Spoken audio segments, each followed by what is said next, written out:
madrugada, Jeroboão, isto é, Gideão, e todo o seu exército acampou junto à fonte de Arote. O acampamento de Midian estava ao norte deles, no vale, perto do monte Moré. E o Senhor disse a Gideão: você tem gente demais para eu entregar Midian nas suas mãos, a fim de que Israel não se orgulhe contra mim, dizendo que a sua própria força o libertou. Anuncie, pois, ao povo que todo aquele que estiver tremendo de medo poderá ir embora do monte Gileade. Então 22.000 homens partiram e ficaram apenas 10.000. Mas o Senhor tornou a dizer a Gideão: os que ficarão com você, se eu disser este irá com você, irá, mas se eu disser este não irá com você, ele não irá. Assim Gideão levou os homens à beira d'água, e o Senhor lhe disse: separe os que beberem a água lambendo-a, como faz o cachorro, daqueles que se ajoelharem para beber. O número dos que lamberam a água, levando-a com as mãos à boca, foi de 300 homens. Todos os demais se ajoelharam para beber. O Senhor disse a Gideão: com os 300 homens que lamberam a água, livrarei vocês e os entregarei os midianitas nas suas mãos. Mande para casa todos os outros homens. Gideão mandou os israelitas para suas tendas, mas reteve os 300. E estes ficaram com as provisões e as trombetas dos que partiram. O acampamento de Midian ficava abaixo deles no vale. Naquela noite, se você está com medo de atacá-los, desça ao acampamento com o seu servo Pura e ouça o que estiverem dizendo. Depois disso você terá coragem para atacar. Então eles e o seu servo Pura desceram até os postos avançados do acampamento. Os midianitas, os amalequitas e todos os outros povos que vinham do leste haviam se instalado no vale. Eram numerosos como nuvens de gafanhoto, assim como não se pode contar a areia da praia. Também não se podia contar os seus camelos. Gideão chegou bem no momento em que o homem estava contando o seu sonho a um amigo. Tive um sonho, dizia ele. Um pão de cevada vinha rolando dentro do acampamento midianita e atingiu a tenda com tanta força que ela tombou e se desmontou. Seu amigo respondeu: não pode ser outra coisa senão a espada de Gideão, filho de Joás, o israelita. Deus entregou os midianitas e todo o acampamento na frente de Israel e gritou: levantem-se, o Senhor entregou o acampamento midianita nas mãos de vocês. Dividiu os 300 homens em 3 companhias e pôs nas mãos de todos eles trombetas e jarros vazios com tochas dentro. Ele lhes disse: observem-me e façam o que eu fizer. Quando eu chegar à extremidade do acampamento, façam o que eu fizer. Quando eu e todos os que estiverem comigo tocarmos as nossas trombetas ao redor do acampamento, toquem as suas e gritem pelo Senhor e por Gideão. Gideão e seus 100 homens que os acompanhavam chegaram aos postos avançados do acampamento pouco depois da meia-noite, assim que foram trocadas as sentinelas. Então tocaram as trombetas suas trombetas e quebraram os jarros que tinham nas mãos. As 3 companhias tocaram as trombetas e despedaçaram os jarros, e empunhando as tochas com a mão esquerda e as trombetas com a direita, gritaram: a espada pelo Senhor e por Gideão. Cada homem mantinha sua posição em torno do acampamento, e todos os midianitas fugiam correndo, gritando. Quando as 300 trombetas soaram, o Senhor fez que em todo o acampamento os homens se voltassem uns contra os outros com as suas espadas, mas muitos fugiram para Bete. Só até. Amém? Glória a Deus. Amém. O tema da mensagem é: quem crê tem vitória. Nós estudamos Juízes capítulo 6 e nós percebemos que Gideão ele relutou no seu chamado, o chamado que Deus tinha para ele, mas Deus confirmou o chamado. E depois de 2 confirmações do chamado de Gideão, capítulo 7 mostra, comprova para mim e para você que Gideão estava pronto para avançar, porque esse capítulo é uma prova bem enfática de que Deus estava com o Gideão, um indivíduo, um homem despreparado, um homem que tinha apenas 300 homens, e esses 300 homens eles não tinham armas e eles não tinham treinamento militar. E esses 300 homens, vocês estão me ouvindo, né? Esse microfone aqui ele só funciona com pilha do Paraguai, do Xing Ling, sabia? A gente compra essas pilhas mais caras, que essas aqui, ó, Rayovac, Panasonic, ele fica chiando, sabe-se lá o motivo. Acho que ele gosta de coisa ruim. Mas vamos lá. Então a gente percebe aqui que não tem outro motivo, porque Gideão ele tinha um exército pequeno, e apesar desse exército pequeno, de um exército que não tinha armas, um exército que não tinha treinamento militar, eles lutaram contra 130. E a quantidade de armamento, a quantidade de arma conta muito.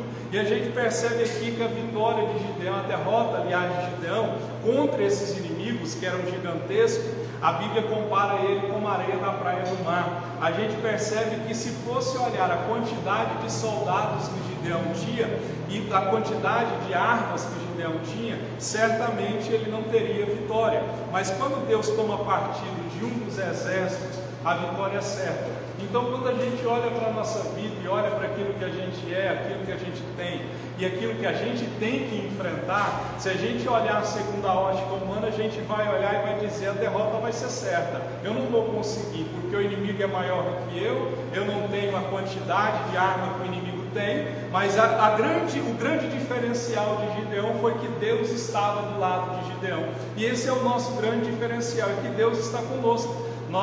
Todos nós sabemos essa resposta. Se Deus é por nós, quem será contra nós? Então foi a fé de Gideão nas promessas de Deus que leva ele à vitória.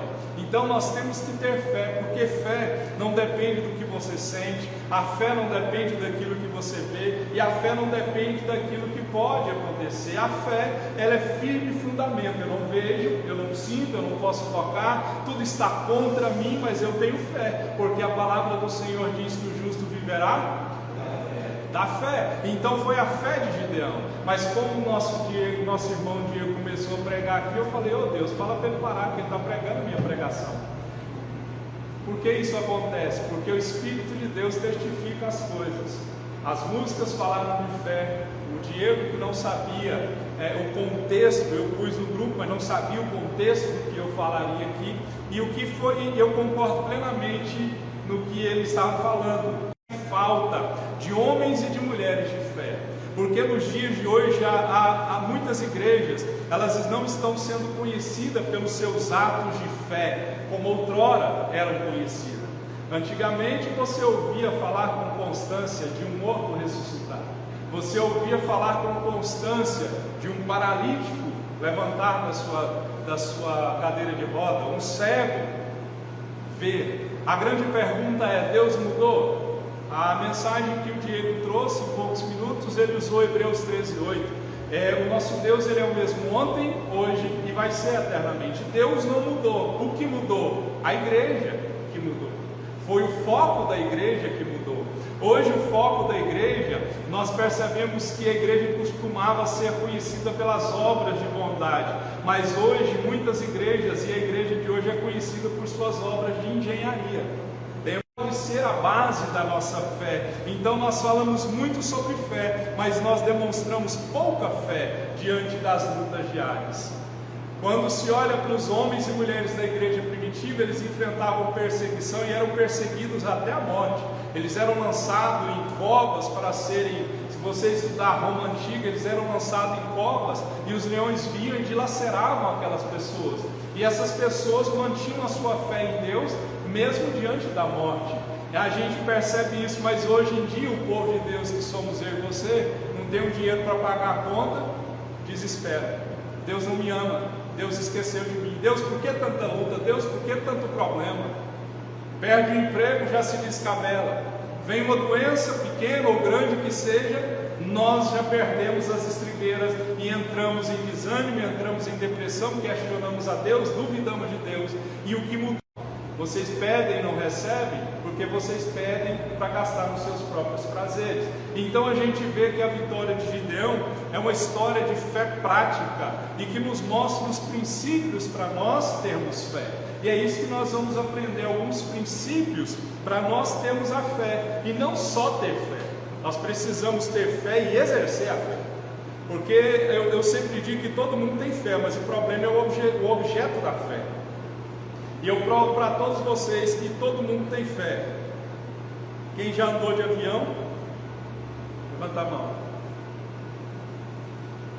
Você tem a fé que o avião vai subir e vai descer, não é? Você tem uma fé que aquela pessoa que está ali pilotando o avião, ela é uma pessoa capacitada e instruída para levantar aquela máquina gigantesca, e ela tem a capacidade de descer aquela máquina gigantesca, porque ali há milhares há vidas lá dentro. É um tipo de fé. Você crê no sinal vermelho? Crê no sinal vermelho. Por que você crê no sinal vermelho? Porque ele é uma indicação que você tem que parar, porque do outro lado vai ter o sinal verde. E se passa o sinal vermelho, o que vai acontecer? Vai bater. Quando você vai comprar alguma coisa, você vai em uma loja, compra uma televisão, eles dizem, não tem pronta entrega, daqui 7 dias nós entregamos. Eles te dão um papel, e você crê naquele papel, que aquele papel é a garantia de que o seu objeto comprado vai chegar na sua casa. Você tem fé naquilo. Então todo mundo tem fé. O problema é o objeto da fé, aonde nós estamos colocando a nossa fé. Então a igreja primitiva, como foi falado pelo Diego e Gideão, como nós vamos estudar aqui, eles colocaram a fé deles em Deus. Salmo 118:8 é claro, eles confiam em carros, outros em cavalos, mas nós fazemos menção do nome do Senhor, o nosso Deus. Então a nossa fé não pode estar em pessoas, lugares ou situação. A nossa fé tem que estar em Deus. A nossa fé, não guarde isso que eu vou dizer, ela não pode estar na provisão, ela tem que estar no provedor. A provisão vai acabar, o provedor não. A fonte aqui pode secar, mas a fonte lá em cima pode não secar, ela não seca. Então nós temos que ter fé no provedor, não na provisão. Amém? Então vamos aprender alguns princípios para nós termos a fé que Gideão teve e essa história de fé prática. A primeira coisa que a gente aprende com o texto é que Deus prova a nossa fé. A gente entende que não se pode confiar numa fé que não foi testada. Uma fé que não foi testada não é digna de confiança. Está passando ou vai passar por uma prova. Lembra daquela música do irmão Lázaro? Vou passando pela prova, dando glória a Deus. A vida do crente é assim. Ele passa, está passando ou passou. Eu não sei em qual tempo do verbo você está. Já passou, está passando ou vai passar. Então é presente, passado e futuro. Isso vai ser constantemente na vida do cristão. E Tiago, no capítulo 1, ele diz: bem-aventurado o homem que é provado, porque depois de ser provado, ele é aprovado. Então não se pode confiar numa fé que não foi testada.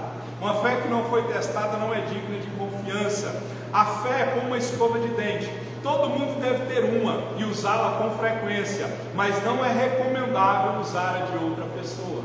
Então, fé é como escova de dente, cada um tem a sua, não é recomendável, por questões de higiene, você usar a escova de dente de outra pessoa. A fé dos que vieram antes de nós, que é o que nós estamos falando. Nós estamos falando da igreja, falamos da igreja primitiva, falamos aqui nessa mensagem de Gideão. Nós podemos falar da fé dessas pessoas que vieram antes de nós, mas nós não podemos exercitar a fé deles. Eles tinham a fé deles. A nossa fé é diferente. Eu tenho uma fé diferente da sua. Quem sabe a sua fé não tem, você não tem a fé necessária para suportar as pressões que o ministério pastoral traz. Quem sabe você não tem, porque se você tivesse, você seria pastor. Você concorda comigo? Porque não é fácil. Quem sabe eu não tenho a fé que você tem para suportar os problemas que você passa. Então nós podemos seguir homens de fé, mas nós não teremos sucesso se nós ficarmos apenas dependendo da fé de outras pessoas. Você tem que ter a sua fé. Não tem testemunho pessoal para contar. Quando senta numa roda de amigos, uma roda de pessoas, Deus fez isso, aí ao invés de a pessoa contar o testemunho dela e dizer, olha, Deus fez isso comigo, aí ela vai dizer, fulano, ciclano, meu amigo, meu vizinho, meu patrão, Deus fez isso na vida dele. Não, você tem que ter a sua fé, você tem que ter os seus testemunhos. A gente não pode ficar dependendo da fé das pessoas. Você não pode depender da minha fé. Você não pode depender da minha fé. E eu não posso depender da sua fé. Cada um tem que ter a sua fé, não é? E há dois motivos pelos quais Deus prova a nossa fé. Qual que é o primeiro motivo de Deus provar a nossa fé? Para mostrar para nós se a nossa fé é verdadeira ou se ela passa de apenas uma imitação. Deus vai ter que testar a sua fé, provar a sua fé, para ver se a sua fé é verdadeira ou não. Se ela é verdadeira fé para as tarefas que Ele colocou ou vai colocar diante de nós. Então Deus, antes dele trazer alguma coisa, de trazer uma vitória, ou quem sabe um problema, Ele vai aumentar a nossa fé. Eu sempre oro assim: Senhor, aumenta a minha fé, para que eu possa crer à altura daquilo que o Senhor tem planejado e preparado para mim. Aumenta a minha fé. Porque às vezes Deus quer dar coisas grandiosas, maravilhosas para nós, mas a gente não tem fé para viver e para tomar posse, para se apropriar daquilo. Você já viu aqueles programas de... Eu vou usar um exemplo. Tinha um programa do Luciano Huck, que era que ele ia nas casas, como é que era? Um Lar Doce Lar, né? Lar Doce Lar, que era um programa do Luciano Huck, um quadro do programa do Luciano Huck. Ele ia arrumar a casa. Passado um tempo, ele foi na casa de uma pessoa, arrumou a casa, trocado, mudada, a casa estava um rebuliço, toda suja, toda maltrapilha, toda estragada, porque a pessoa não conseguiu viver aquilo que Deus deu para ela. Ela não tinha fé, ela preferiu viver aquilo que ela estava acostumada. Então não adianta você querer coisas grandes de Deus se você não tem fé para viver as coisas grandes de Deus. Tem que ter fé. O justo vive da fé. E Hebreus é claro em dizer que se eu recuar, Deus não tem prazer em mim e em você. Então nós não podemos recuar. Então Deus vai provar a nossa fé. Então Deus muitas vezes vai nos fazer passar pelo vale da provação antes de permitir que tenhamos vitória.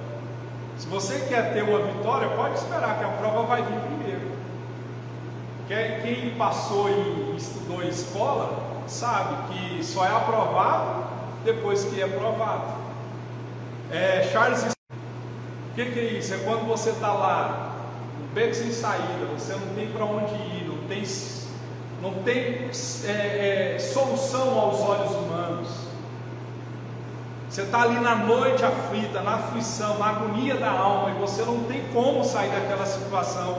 Aí o que acontece? A promessa de Deus vai brilhar ainda mais na fornalha da aflição. Você já saiu para uma chácara, para uma fazenda, saiu do centro da cidade? Quando você sair, da próxima vez que você sair, você olha para o céu, que as estrelas vão brilhar mais do que elas brilham aqui. Você já viu isso? Porque aqui tem muita coisa que ofusca as estrelas. Então as promessas de Deus, elas vão brilhar mais quando nós estivermos em aflição. É por isso que antes de Deus nos abençoar, Ele vai nos fazer passar pelo vale. Deus prova a nossa fé, provou a fé, e uma fé que não é testada não é digna de confiança. Como que Deus provou a fé de Gideão? Nós sabemos que tinha um exército inimigo, um exército de 135 mil homens, 135 mil soldados. E Deus testou a fé de Gideão quando Deus peneirou os 32 mil soldados voluntários, até restarem apenas 300 homens. Deus passou a peneira nos soldados de Gideão. Tinha 32 mil. Se Gideão fosse com os 32 mil, já era pouco. Mas Deus ainda diminuiu ainda mais, porque se a fé de Gideão dependesse do tamanho do exército que ele tinha, e do tamanho do exército que sobrou na primeira peneira, porque Deus passou por duas, não tinha nada. Então a sua fé, a nossa fé, ela não pode estar depositada naquilo que você é ou tem. Tem que estar no provedor, não na provisão. Dinheiro acaba. Não acaba? Hoje eu tenho dinheiro, tenho uma reserva guardada ali. E se no amanhã, Deus o livre e guarde, acontecer alguma coisa no mercado financeiro, aconteceu alguma coisa, uma enfermidade na saúde, aquela reserva pode ser pouca. No estalar de dedo tudo acaba. É por isso que nós temos que estar com a nossa fé, não é na provisão, não é no que temos, não é no que somos, não é no que nós alcançamos, é no Deus que nos fez uma promessa. Então menos de 1% dos voluntários que se levantaram para ajudar Gideão, desse contingente inicial, seguiu Gideão até o campo de batalha. E Deus explicou o motivo da redução desses soldados. O motivo da redução desses soldados. Deus explicou que estava diminuindo esses soldados. O verso 7, o verso 2 diz: o exército foi reduzido de 32 mil para 22 mil homens. Então a gente vê aqui que o orgulho pode tomar do Senhor a glória que é devida somente a Ele. Um grande exército, Deus está querendo dizer para esse povo: olha, um grande exército pode levar eles, Gideão, pode levar você e esses homens a ter uma certa autoconfiança. Por isso que Deus disse para eles no verso 2 aqui, ó: e o Senhor disse a Gideão: você tem gente demais para eu entregar Midian nas suas mãos, a fim de que Israel não se orgulhe contra mim, dizendo que a sua própria força o libertou. Então Deus olha para Gideão e diz: Gideão, tem muita gente com você, esses 32 mil homens aí. Então Deus queria ensinar para Gideão a necessidade de o seu povo confiar somente em quem Deus já fechou as portas. Não é? Fecha assim, ó. Fala: pronto, agora, no linguajar mais simples, agora deu ruim.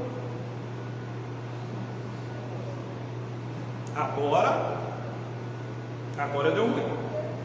E agora? Fechou.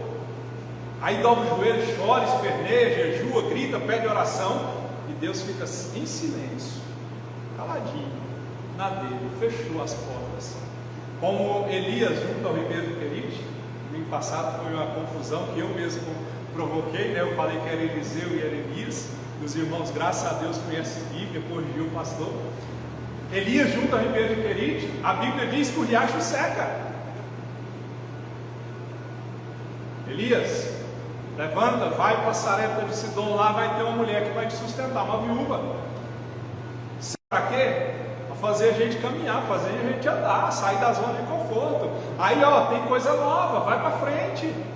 Então a gente percebe que as vitórias, quando elas são alcançadas pela fé, elas glorificam a Deus. Foi por isso que Deus falou para Gideão: Gideão, eu vou diminuir o seu exército, tem gente demais com você. E quando as vitórias são alcançadas pela fé, elas glorificam a Deus, pois ninguém consegue explicar como aconteceu aquilo. Entenda uma coisa: se você é capaz de explicar o que está acontecendo na sua vida, é porque não foi Deus que fez. Milagre não se explica. Milagre você não tem como explicar ele, é milagre. Milagre você não explica, milagre você vive. Você fala para a pessoa: foi Deus, e a pessoa: mas como que é isso que Deus fez?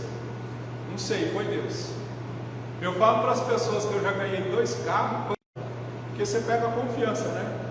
Você sabe que o camarada tem um preço bom e tem honesto naquilo que ele faz. E eu, quando eu ia com os outros 2 carros, eu chegava neles, conversa vai, conversa vem, eu falava assim.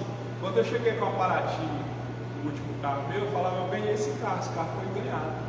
Como que ganha um carro desse? Um carro desse é 50 mil, como que você ganhou esse carro?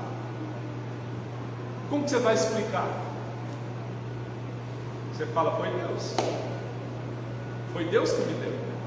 Então a gente percebe que, por isso que Deus falou para Gideão: Gideão, desses 32 mil, a gente percebe que Gideão mandou os soldados medrosos, aqueles que tinham medo, de volta para casa. Tinha vamos dizer assim, uma ordem de Deus na lei dada a Moisés: volte ele para a sua casa, para que os seus irmãos israelitas também não fiquem desanimados. Então a primeira peneira foi essa. Deus falou no verso aqui, olha: anuncie, pois, verso 3, anuncie, pois, ao povo: todo aquele que estiver tremendo de medo poderá ir embora do monte de Gileade. Então 22 mil homens partiram e ficaram apenas 10 mil. Os medrosos, os que estavam tremendo de medo, a Bíblia diz: olha, vocês podem ir embora, vocês não servem. Por isso que o texto aqui diz, Deuteronômio capítulo 20, verso 8: alguém está com medo? Não tem coragem? volte ele para sua casa, para que os seus irmãos israelitas também não fiquem desanimados. Então, nessa primeira estágio de redução do exército, cada um teve a permissão, foi permissão, eles podiam ir embora. E você corre, você foge. Diz que eu lembrando aqui de uma mensagem que falava sobre isso, algum general americano diz que o medroso ele pensa com as pernas, o covarde pensa com as pernas, ele vai pensar correndo, porque está com medo. É por isso que Deus mandou 22.000 soldados foram embora, de uma só vez. Se a fé de Gideão tivesse sido baseada na quantidade de soldados que foi embora, ele não teria obtido vitória. Por que esses soldados foram embora? Entenda uma coisa, o medo durante a batalha toma dos soldados do Senhor a coragem e o poder. Irmãos, o medo ele se espalha.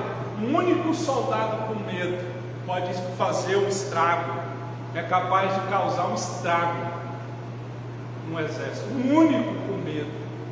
Um medo. Você tem medo de avião, como o pastor Hélio tem? Medo de altura. Já contei as histórias de avião que eu tive. Eu falo para todo mundo, lá em cima tem buraco, porque o avião fica fazendo assim. Estou mentindo? Ele treme, né? Ele faz assim e volta, ele faz assim e volta, aí você gruda aqui e fala, eu nem mexia, eu falava, Jesus, eu vou para o céu agora. Nem mexia. Aí o que acontece? Eu estou com medo. Senta outro medroso do meu lado. Aí eu falo assim, nossa, eu estou morrendo de medo desse avião. Aí senta uma pessoa e fala assim, nossa, é mesmo, caiu 2 aviões semana passada. Agora, se um está com medo e o outro senta do lado dele, e você fala assim, nossa, estou com medo, e a pessoa, não, fica tranquila, vai dar tudo certo. Avião é um dos transportes. Fortaleceu, não fortaleceu? É por isso que Deus mandou embora. Ó, está com medo? Não tem coragem? Pode ir embora para sua casa, porque senão você vai contaminar os soldados que têm coragem. Então no exército de Deus não tem lugar para medo. Ou a gente percebe que o medo e a fé não podem conviver por muito tempo no coração. Não tem lugar, não tem espaço no coração do crente para medo. Ou é fé ou é medo. O medo, João disse, ele traz consigo tormento. Quem tem medo vive atormentado, não é? Medo de morrer, medo de pegar uma doença, medo de ficar velho, medo de ficar, medo disso, medo daquilo, fica atormentado. Por isso que a Bíblia diz, o perfeito amor lança fora todo medo. Então no nosso coração não pode ter espaço para fé e medo, não. Ou a gente desiste, ou a fé conquista o medo e a gente triunfa. A fé tem que ser maior do que o medo. A fé tem que triunfar sobre o medo. A fé tem que conquistar o medo. Olha o que John Wesley disse, um dos grandes reformadores da história da igreja. Olha o que ele disse: dê-me um exército de 100 homens que não temem coisa alguma a não ser o pecado, e que não amam coisa alguma a não ser Deus, e farei estremecer as portas do inferno. Ele pediu só 100. Dê-me 100 homens que não temem coisa alguma a não ser o pecado, e que não amam coisa alguma a não ser Deus, e eu vou fazer, e eu farei estremecer as portas do inferno. Outro escritor disse assim, ele se chama G. Campbell Morgan. Ele disse: Deus não pode usar homens trêmulos e temerosos. Deus não usa homens com medo, temerosos, homens que têm medo de outros homens, homens que têm medo de o que vão pensar de mim se eu apontar o dedo na cara da pessoa e dizer, você está em pecado. E hoje a igreja está em falta de homens e mulheres que dizem, assim diz o Senhor. Ponto final. Não concordo, problema seu, a palavra de Deus está dizendo isso. Se você não mudar, seu destino é o inferno. Eu vou ser cancelado. Não estou preocupado com isso. Eu estou preocupado em chegar no céu e chegar de mãos vazias. E Deus vai dizer, o que você fez com o dom e talento que eu te dei? O Atalaia viu, o Ezequiel 33 diz que se o Atalaia vê o mal chegando sobre a cidade, não avisar, o sangue vai ser cobrado. Aí eu vou chegar lá com as mãos sujas de sangue de pessoas que foram levadas pelo inferno, porque eu fiquei com medo de falar, assim diz o Senhor? Então, tremos e temerosos ainda insistem em permanecer no exército. Olha, uma redução de membros que peneira da igreja, os amedrontados e vacilantes, é um ganho imenso e glorioso. Eu pelo menos sofro muito. Eu e minha casa, lá em casa, a gente sofre muito. Quando Deus passa uma peneira e tira, a gente já tem pouco, aí Deus pega e tira, do pouco ele tira mais um pouco. Eu fico doente, eu fico triste. Isso fica por muitos meses. Mas há situações que Deus sabe no amanhã, Ele mesmo tira. Ele mesmo tira, porque às vezes alguma coisa naquela pessoa estava impedindo o crescimento da igreja e de outras pessoas. Então a gente tem que entender o seguinte: Deus mandou os medrosos embora. Se você está com medo, você não serve para servir a Deus. Hoje em dia tem crente que tem medo de demônio. Tem crente que tem medo de demônio. Ah, vou ligar para o pastor. Lembra que eu falei que a gente não pode apoiar na fé dos outros? Você tem que ter a sua fé. Imagina a situação, você está lá na sua casa, lá na sua família, só você é crente. Eu espero que seja. E alguém fica endemoniado. Quem que eles vão chamar? Pastor? Ah, liga para o pastor. Aí o pastor está viajando. Oh Deus, leva o pastor para viajar. O pastor não pode ir, tem outro compromisso, ou não vai dar tempo de chegar. E aí? Aí todo, sabe aquela situação, olha aqui, sabe aquela situação que todo mundo faz assim, ó? Vai fazer aquele que é covarde, aquele que é temeroso, vai ficar envergonhado. Vai ficar envergonhado. Então a gente tem que entender que a fé de Gideão passou por uma primeira peneira de 32 mil, baixou drasticamente, 22 mil foram embora, 22 mil pessoas foram embora. Eu também, na lista tem, você vai lutar contra 135, Deus fala assim, tem muito Gideão, pode mandar embora. Vai embora 22 mil de uma vez, eu ia embora junto. Eu falo, Jesus, olha, você vai me desculpar aí, mas foi muita gente embora, só sobrou 300. Como é que vai os 300 contra 135 mil? Quantidade, não pode estar em pessoas, não pode estar em lugares, em situação, ela tem que estar em Deus. Há uma segunda peneira que Deus passou para Gideão. Deus provou mais uma vez a fé de Gideão, passando uma segunda peneira no exército. Ainda tinham sobrado 10 mil. Depois da primeira peneira, sobrou 10 mil. Sabe o que Deus diz para Gideão de novo? O verso 4 diz que Deus virou para Gideão assim: mas o Senhor tornou a dizer a Gideão, ainda há gente demais. Virava para Deus e falava, Deus, você está de brincadeira comigo. 10 mil ainda é um número bom, né? Mas o Senhor fala, ainda há gente demais. Então Deus fez um teste, fez um outro teste com esses 10 mil que restaram.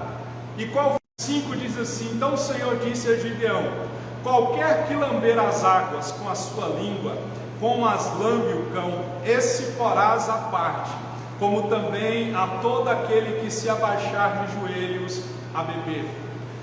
O que eu vi nos comentários é que a explicação sobre esse ato de beber água de um rio, o cão, quando ele bebe água, ele está pronto para agir caso ele perceba um perigo eminente que está ao lado dele. Ele está bebendo água ali, mas ele está sempre alerta. E os homens que não colocaram a cabeça na água, mas lamberam, levando a mão na boca, estavam alertas, assim como o cão. E a gente percebe que os homens que não colocaram a cabeça na água, que pegaram a água com a mão, colocaram na boca, foram somente 300 que beberam a água dessa forma e eles passaram na prova. Por que Deus escolheu essa forma de testar? Uma forma simples, despretensiosa, fácil de ser aplicada, não é? E Deus garantiu a Gideão, verso 7, Deus garante para Gideão que esse número de 300 pessoas seria o suficiente para derrotar 135 mil pessoas. Então vê-se aqui Deus diminuindo drasticamente ainda mais o exército de Gideão. E a gente aplicando isso na nossa vida, preste bastante atenção nisso aqui. Nós nunca sabemos quando Deus está nos testando com alguma experiência comum da vida. Os soldados com certeza não sabiam que eles estavam sendo testados ao beber água. Experiência comum da vida, beber água. Então, às vezes, nas coisas comuns da vida, Deus está testando a nossa fé, nada espirituais. E a gente vê aqui, o comentário bíblico trouxe essa história. Um pastor titular de uma igreja costumava andar de carro com os candidatos à vaga de pastor assistente no carro deles, só para ver se o carro estava bem cuidado e se ele dirigia com cuidado. Então, o pastor presidente da igreja ia assumir um pastor assistente. Qual era o teste? Simples, despretensioso, fácil de ser aplicado pelo pastor presidente. Vamos dar uma volta no seu carro? Eu imagino que quando o pastor entrava no carro, dava uma olhada para ver se tinha lixo, sujeira, como era o estado do carro. O estado do carro como o estado da vida da pessoa. Você concorda comigo? Como anda seu carro?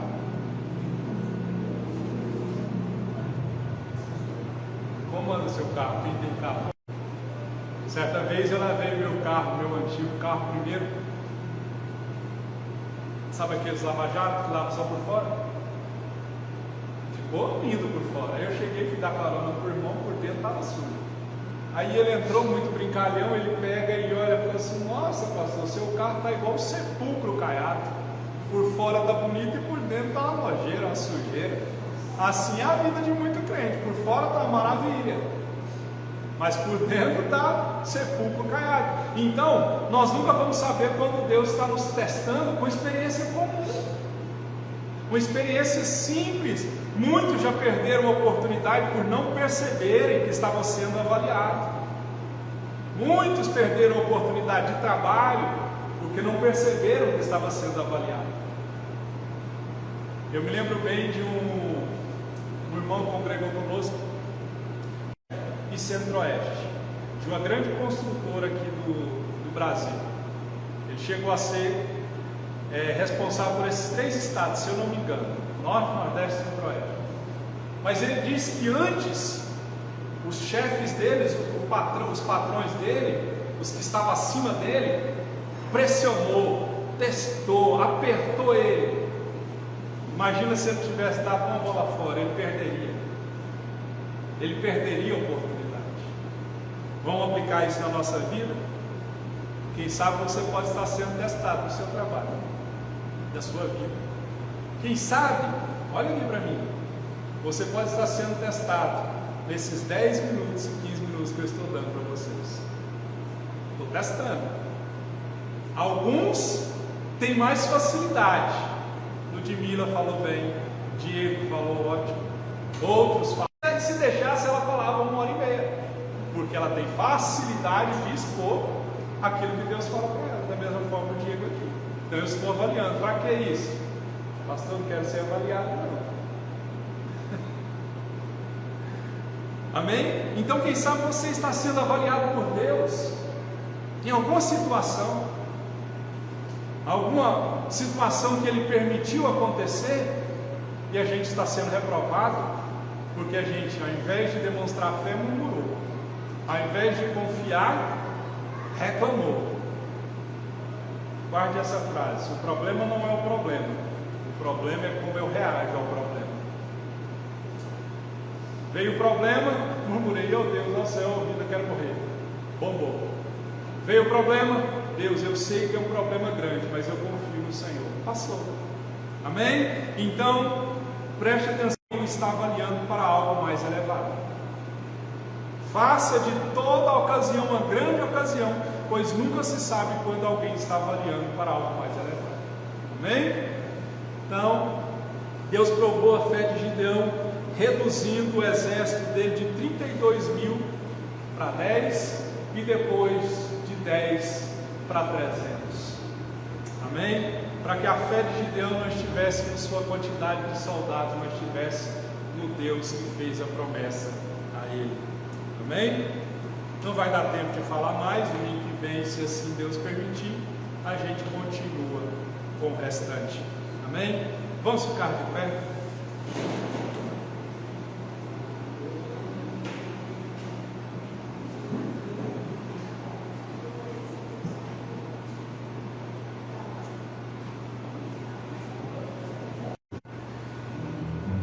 Nossa fé, ela vai ser testada, como a de Gideão foi.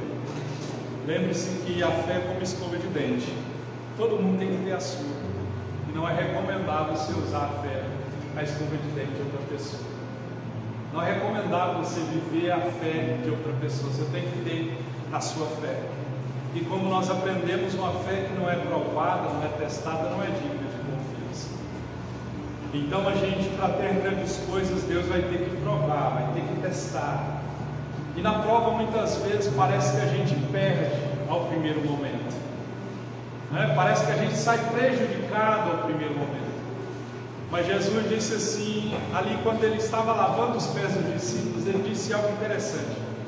Ele disse assim: o que eu faço agora, vocês não compreendem, vocês vão compreender depois. Ele falava de sua morte. Às vezes você está olhando e está dizendo: mas antes eu tinha, hoje eu não tenho. Não sei. O que eu sei é que Deus provou Gideão. Gideão, ele passou nos 2 testes que Deus fez com ele. Quem sabe Deus está nos testando para algo maior, algo melhor. E nós, ao invés de ficarmos em silêncio, ao invés de ficarmos calados, ao invés de dobrarmos o nosso joelho, orarmos, jejuarmos, lermos a palavra, nós estamos questionando, nós estamos como crianças mimadas, perguntando por quê, perguntando até quando, perguntando o que eu estou fazendo de errado. E nisso nós estamos bombando consecutivamente nos testes que Deus tem feito. O justo vive de fé. A fé não precisa ver, a fé não precisa tocar, a fé não precisa sentir, ela precisa crer. Eu sei que é difícil crer quando tudo está dando errado. Eu já vivenciei, a vida é um desafio. Mas nós aprendemos pela palavra de Deus que quando Deus está ao lado de alguém, tudo coopera para o bem. Tudo vai cooperar para o seu e para o meu bem. E você vai se alegrar e vai ver que isso aí que está provocando uma certa dor, um certo incômodo, é necessário para aumentar a sua fé, para que você possa viver à altura daquilo que Deus tem planejado para você. Pai, eu oro em nome de Jesus, o Senhor, crendo que o Senhor é o Deus Todo-Poderoso que testa a nossa fé. Tiago disse: bem-aventurado é aquele que é provado pelo Senhor. Na hora da prova, muitas vezes nós choramos, nos lamentamos, porque ser provado pelo Senhor é um processo dolorido, mas porém necessário. Porque é impossível, ó Deus, viver grandes coisas sem antes ser provado pelo Senhor. O Senhor cria a partir do nada. Enquanto o homem não usar alguém, fazer alguma coisa com alguém, primeiro o Senhor quebra. O Senhor faz esse vaso de barro, ó Deus, que o oleiro é o Senhor, faz com que esse vaso se quebre nas mãos do Senhor em vários pedaços. É um processo dolorido. Mas Jeremias 18 diz que o vaso que estava na mão do oleiro foi feito novamente. É um processo novamente dolorido. Nós aprendemos aqui com Gideão, ó Deus, um homem que tinha um exército de 32 mil. Mas o Senhor olha para esse homem e diz: Gideão, tem gente demais com você. Fez ele, ó Deus, dizer para o povo: olha, os que estão com medo podem ir embora. Os que estão temerosos, estão tremos, podem ir embora, vocês não servem. E quantas vezes o nosso coração está cheio de medo, atormentado pelo medo, nós não podemos servir ao Senhor com o coração cheio de medo. É impossível, ó Deus. No coração do homem não pode, ó Deus, haver espaço para a fé e para o medo. Um vai vencer o outro. Eu espero que no nosso coração a fé vença o nosso medo. O medo que nós temos do hoje, do amanhã, o medo que nós temos das circunstâncias que nos, ó Deus, estamos passando, que a fé possa vencer. Em nome de Jesus, que a nossa fé não esteja baseada naquilo que temos, somos ou o que está acontecendo, porque se a fé de Gideão fosse baseada no número de soldados que ele tinha, ele teria ido embora. Mas a fé dele estava no Senhor, porque da segunda vez que o Senhor disse para ele: olha, Gideão, ainda tem gente demais, faz esses homens beberem água. E ali, num teste despretensioso, simples de ser feito, somente 300 homens foram escolhidos. Um pastor entrando no carro, olhando ser o carro daquele que estava pretendendo uma vaga de pastor auxiliar. O pastor analisou o modo de dirigir, analisou, ó Deus, o carro, como a pessoa se comportava no trânsito. São coisas comuns, coisas que aos olhos humanos não tem nada de espiritual. São nessas coisas que o Senhor nos testa, são nessas coisas que nós somos reprovados, porque nós esperamos, ó Deus, ser provados quando é uma coisa que aos nossos olhos é espiritual, mas são coisas simples. É por isso que nós temos que fazer de toda ocasião uma grande ocasião, porque a gente nunca sabe quando estamos sendo avaliados para coisas maiores. Quem sabe o Senhor está nos avaliando para coisas maiores, e assim eu creio e espero. E eu espero, a Deus, que eu não, porque Gideão confiou no Senhor. Ele não se vê Gideão questionando: Deus, por que foi embora esse tanto de gente? Deus, é pouco demais esse tanto de gente que ficou. Não, a fé dele estava na promessa. A fé dele estava na promessa de que o Senhor estaria com ele para derrotar os midianitas. Assim tem que ser a nossa fé. A nossa fé não pode estar nas pessoas. A minha fé não pode ser a fé de outra pessoa. Por isso eu oro em nome de Jesus, o Senhor, te pedindo: aumenta a nossa fé. Ore a Deus agora. Peça a Deus: aumenta a minha fé. Em nome de Jesus, peça perdão pelas vezes que você bombou nos testes do Senhor. Peça perdão. Aleluia, Jesus. Glória a Deus.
Dizimar e ofertar em nome de Jesus.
dia, não que eu seja velho,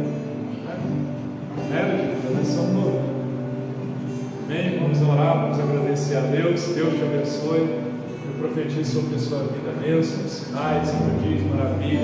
Que as portas se abram, suportar e permanecer firme, com a cabeça erguida, porque você serve um Deus Todo-Poderoso.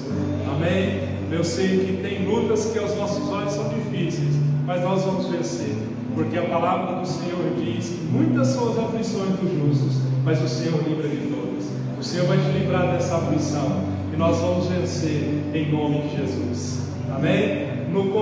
Na continuidade do texto aqui, da mensagem, tem uma frase que diz assim: lembre-se que você está lutando em vitória e não pela vitória.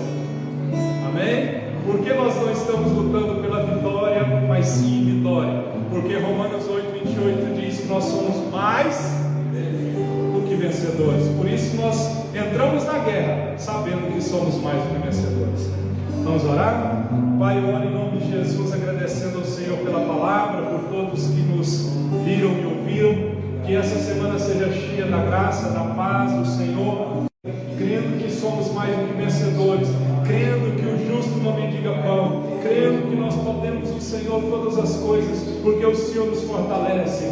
Nós cremos no Senhor, não cremos em pessoas, não cremos em promessas humanas, nós cremos naquele que não é homem para mentir, e muito menos filho do homem para se arrepender. Por isso, como já disse, eu sei que o meu Redentor vive, e por fim ele se levantará ao nosso favor. Eu creio, ó Deus, que o Senhor vai se levantar em favor do seu povo no decorrer dessa semana, e que no decorrer dessa semana nós vamos ver sinais, prodígios e maravilhas do Senhor, porque nós queremos ter fé, mas não simplesmente ter fé, nós queremos exercitar a nossa fé, nós queremos ver a nossa fé em ação. E eu quero, em nome de Jesus, abençoar o teu povo, e te peço que a graça e a paz, a comunhão e a consolação de Jesus.